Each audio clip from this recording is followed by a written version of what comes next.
گاؤں میں رہتے تھے۔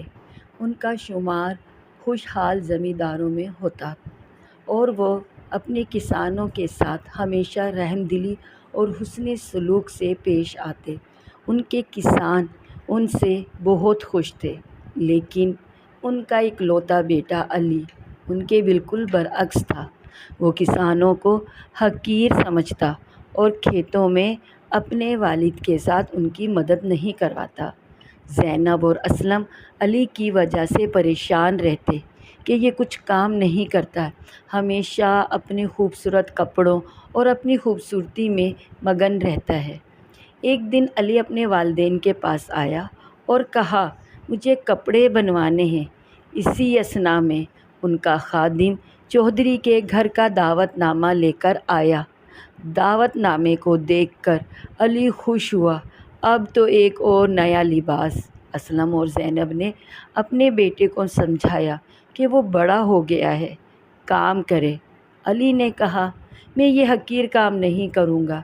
اس پر اسلم نے اپنے بیٹے کو کہا، کوئی بھی کام حقیر نہیں ہوتا، لیکن وہ نہیں مانا۔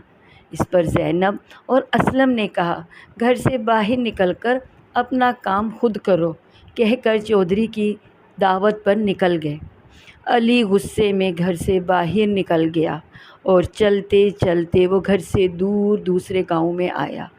وہ اسے بھوک لگی تو اس نے کھانا کھایا تو اس کو احساس ہوا کہ یہ پیسے زیادہ دن نہیں چلیں گے اور اسے اب کام کرنا پڑے گا۔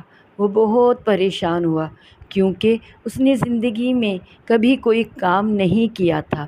پھر یہ سوچتے ہوئے ایک ہوٹل کی طرف گیا اور اس نے ہوٹل کے مالک سے اپنے لیے کام مانگا۔ ہوٹل کے مالک نے اسے کام پر رکھ لیا۔ اس سے کام نہیں ہوا کیونکہ اس نے زندگی میں کبھی کام نہیں کیا تھا۔ مالک نے اسے کام سے نکال دیا۔ پھر اس نے کسی کے گھر میں کام کرنا چاہا، وہاں بھی وہ صحیح طرح کام نہیں کر سکا اور وہاں سے بھی نکال دیا گیا۔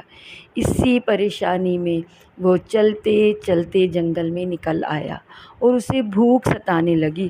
اس کو احساس ہونے لگا کہ اس کے والدین صحیح کہتے تھے کہ کوئی بھی کام چھوٹا یا بڑا نہیں ہوتا، اسے سے تو چھوٹے کام بھی نہیں ہوتے۔ چلتے چلتے اس کی نگاہ سنترے کے درخت پر پڑی۔ اس نے وہاں سے سنترے توڑے اور ان کو کھاتا کھاتا آگے نکل گیا۔ وہاں پر اسے ایک مسافر ملا۔ مسافر نے اس سے پانی مانگا۔ اس نے مسافر کو کہا، پانی تو نہیں ہے مگر یہ سنترے ہیں۔ دونوں نے بیٹھ کر سنترے کھائے اور علی نے اسے اپنی ساری کہانی سنائی۔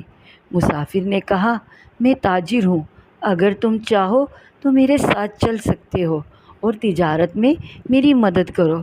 اب علی نے ٹھان لیا تھا کہ کسی قابل ہو کر ہی اپنے والدین سے ملوں گا۔ وقت گزرنے کے ساتھ ساتھ محنت کی اور وہ بھی جواہر کا قابل تاجر بن گیا۔ اب وہ تاجر کا ماتحت نہیں بلکہ پارٹنر بن گیا۔ اپنی کامیابی کے بعد اس نے اپنے والدین کے پاس جانے کا ارادہ کیا۔ وہ قیمتی جواہر لے کر بطور تحفہ اپنے والدین کے پاس آیا اور ان کو اپنی ساری کہانی سنائی کہ کس طرح اس نے تکلیفیں اٹھائیں اور اب اس مقام پر پہنچا ہے۔ اس نے یہ بھی بتایا کہ مجھے احساس ہوا ہے، کام آپ صحیح کہتے تھے کہ کوئی بھی کام چھوٹا یا بڑا نہیں ہوتا، کام کام ہوتا ہے، صرف انسان کو بخوبی آنا چاہیے۔